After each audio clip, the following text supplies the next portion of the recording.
Hello and welcome to, well, not quite a review of This Is the Police for PC, Mac, and Linux. Now, full disclosure before we get started here, I did receive a review copy of this to take a look at.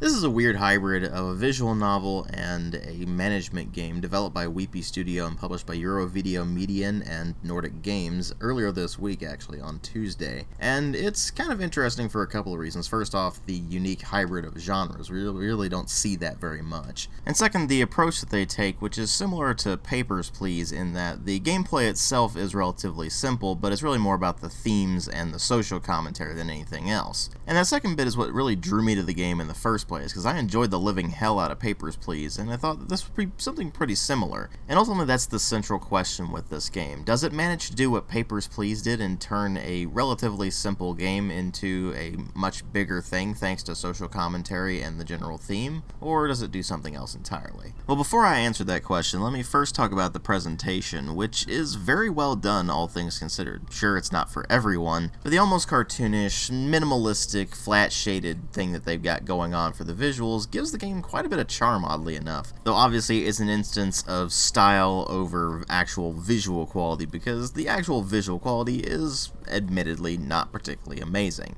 There aren't really all that many animations to speak of, but the ones that are there are very well done, and it has this kind of graphic novel or comic book style to the cutscenes that ends up working out pretty well in the game's favor as well. And of course there's even some very nice touches, like on the map screen when you send a car out to a particular crime that will go along the street and it will actually have the lights flashing on the car itself, and you will see that showing up on the buildings around it, which looks really nice. Then of course there's the interface, which is extremely clean and easy to work with. All of it is extremely readable, and it gives you pretty much everything you need to know right there at your fingertips, so it actually does a very good job of facilitating play. So while the visual quality isn't exactly high, what you do have is a lot of charm where it counts, because they picked the art style and they stuck with it, and the interface is really nice and clean. And then of course there's the sound design, where you have some very solid ambient sounds that do a great job of creating an atmosphere for you, and of course the soundtrack that is rather fitting given the subject matter. There's a good mixture of jazz tracks as well as various classical tracks that definitely fit the subject matter, which is that it's Jack Boyd's personal record stash. It's a pretty clever way of doing the soundtrack and actually tying it into the game itself, actually.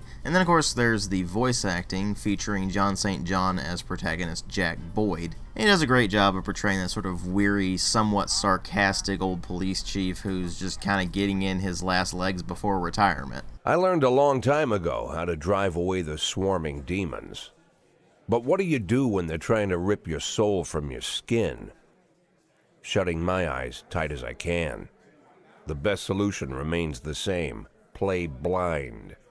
I just hope the reporters think I was blinded by the camera flash. And while you deal with him the most because he narrates the vast majority of the game, the rest of the cast actually does a great job with their voice acting as well. And that definitely does help the game out quite a bit in the long run. Now of course what really matter here are the story and the gameplay. The story in this is that you play as Jack Boyd, the police chief of the city of Freiburg. And Freiburg is basically going down the tubes at this point. The Mafia has its fingers in everything, crime is pretty rampant, people are becoming somewhat apathetic towards everything, and there's really not all that much good on the horizon. And now Jack has 180 days before his forced retirement, so he has to keep the peace for that amount of time and earn himself a retirement fund of $500,000. Now if it were just that simple, it'd be a pretty uninteresting game, but you're dealing with a very, very flawed character here, and you're finding more and more out about him as the story progresses. You do have to make some choices here and there, some of which are fairly hard choices that have some pretty significant consequences, but all of which send Jack tumbling further and further down the rabbit hole, and things get worse and worse as the game progresses.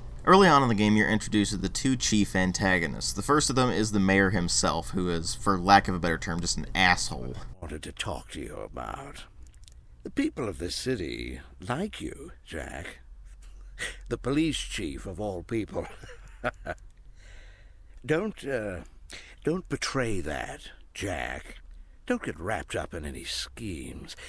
Sit nice and quiet for the next 180 days, and you'll be remembered as a hero.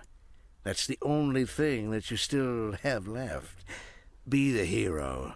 While certain things that City Hall requests are relatively benign, like, say, send in a few of your guys to be part of this birthday party, or make sure that this person feels welcome by having certain members of their particular race on the force on the day that they're visiting. Other requests will have you firmly in hot water, things like when the mayor calls on you to violently suppress peaceful protests. Or he'll call on you to kick all the members of a certain race off of your force because of pressure from certain groups. You know, things that are morally questionable at best, usually morally wrong, and things that are blatantly illegal for him to do. So really it becomes a matter of degrees. How dirty is Jack willing to be to keep his job and get that $500,000 for his retirement? And ultimately, it just becomes a balancing act if you want to be anything remotely resembling moral. Because the penalties for following every single one of City Hall's requests can be that Jack ends up going to trial for them, and there's also the possibility of him just getting straight up killed by the Mafia if he doesn't do enough for them, and if the City Hall doesn't like what he's doing, then they will cut funding to the actual force, which means that he'll have less capacity to deal with everything that is going on in Freeburg. And that's a simultaneous strength and a detriment for the game, because it means that narratively it's actually pretty interesting. It has that whole moral quandary thing going about it, and it deals with some rather heavy themes that most other games aren't willing to touch right now because they're fairly hot button issues in the press. Of course, the detrimental side of things are, A, you have the issue of not really having a win scenario. Every single situation you are in, there is really no clear victory that you're ever going to achieve from it. You're just basically picking the least of the evils that you're given. While that is somewhat compelling from a narrative standpoint, from a gameplay perspective, it makes you feel like you're never going to actually succeed at your task. Now, of course, that's the idea, but that's really not going to be a feeling that everyone is going to be able to get behind. Next issue. It's trying to be social commentary without actually commenting on anything. It's just showing it and saying, hey, this is a problem. And it doesn't really go any further than that. It ends up making the game come across as using controversial content for the sake of just being slightly controversial. And it's particularly problematic when you get into the actual gameplay implications of it, because the game actively punishes you for trying to be moral. You're given an absolutely minimal amount of opportunity to express your distaste with what's going on in the game, and that is basically just to refuse the requests. Thing is that you have way more negative consequences from refusing requests outright than you do from actually doing them. I mean, to give you a prime example, I was trying to be the last beacon of goodness in a city that's going down the tubes early on in the game, and all that got me was a game over at day 12 where Jack had been killed by the Mafia. From what I have seen, it is literally impossible to meet the objective you are given, to be able to amass $500,000 in 180 days while keeping the peace, without using shady means. Obviously, that's completely intentional. The problem is that it can get pretty frustrating when you're trying to be as good as you possibly can and the game is constantly forcing you to do some rather questionable things at best, usually blatantly wrong things in order to be able to get to the end of the game. This is why ultimately the game is a balancing act. You have to balance your own morality with the decisions that the game is forcing you to make, and again, that is not going to be for everyone. It is for a very, very specific kind of gamer. The problem with that is that the gameplay also limits the audience that this is going to be applicable for, because the gameplay itself is a management game, and it's a rather simple one at that. Most of what you'll be dealing with throughout the course of the game are the various calls that come in, which you have to dispatch officers to. You have to choose how many people you're going to send on that particular call, and of course who they are, because each one of your officers has a different level of professionalism, which corresponds directly to their ability to actually handle themselves well. 150 is considered average. Anything above that and the officer gets better and better, anything below that and they get worse and worse. You send a bunch of people with low professionalism out and you're going to have a lot of failed assignments, whereas you send a bunch of people with higher levels of professionalism out, you're going to get a lot more successes. Thing is, the game has a really nasty habit of screwing you over, where you'll send some guys on a particular dispatch and all of a sudden it's calling for reinforcements. Well, you need to send a lot more guys that way for it to actually resolve in a particularly good manner, so you're left with basically nobody to respond to calls. This is because you have rather limited resources. You only have a certain number of job slots available for both officers and detectives, and the detectives handle investigations, which are things that pop up a lot more rarely, but are much more involved. And when you've actually solved an investigation, you need to dispatch officers with that detective in order to make the arrest. And if that comes at a really bad time where you just had everybody going on one particular dispatch and there's nobody sitting back waiting to go on another dispatch, then it means you might not be able to make the arrest that day. And since your guys operate on shifts A and B, they actually have a day in between when they're actually working, so you may not be able to make that arrest until the next day or the day after. And if you try to make it the next day without the detective present, then it's going to be much more likely that that arrest is going to fail. Now, failures, whether they are on investigations or on normal dispatches, can result in one of two things. One, they're successful, everybody gets an additional bonus to their professionalism, and they come back unharmed and everything's fine. Failure can either mean a loss in professionalism for everyone involved, or a death. And a death is not a good thing, because then you have to try to replace that person, and that's easier said than done sometimes. Some characters are just way too valuable to be easily replaced, and that can be particularly problematic. Because if you're stuck with all low professionalism guys, then you're probably never going to actually succeed, your funding is going to get cut, you're going to have less job slots available, and eventually you're just going to fail. So how do you get more job slots? Well, you have to make a request to City Hall, and you can only do that once every 5 in-game days. Now, whether or not they will approve your request depends mostly on your performance, so it's best to make sure that City Hall's happy, at least happy enough. Remember the balancing act I mentioned here. It actually comes into pretty sharp focus when you try to make requests, and they might get rejected based on your prior performance not being up to what they wanted. And it's not just that sort of thing that you'll have to worry about for your decisions as well. Sometimes you'll get requests that come in that are somewhat off the books but not quite.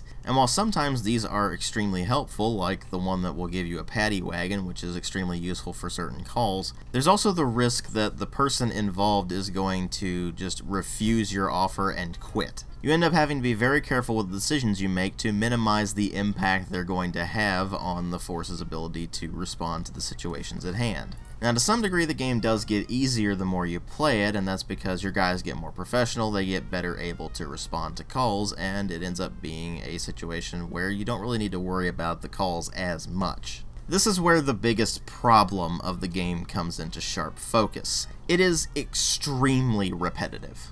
Every single in-game day you are doing the exact same thing over and over and over again. Occasionally you'll get a major plot-related event that will try to spice things up, and occasionally you'll get an investigation to spice things up where there's these frames that you have to arrange in the proper order, and as your detectives investigate them, you get more frames to work with. But the vast majority of the game is simply responding to calls, and that gets boring within a couple of minutes. Well, I say boring because at the start of the game it's incredibly frustrating because your guys are always failing because their professionalism is really low, so they're terrible at their jobs. But once you get past that, it becomes just a matter of not being stupid about things. Only sending out large numbers of people on dispatches if the situation at hand calls for it. This is where reading the actual descriptions of the events is particularly handy because they will give you everything you need to know about that particular event.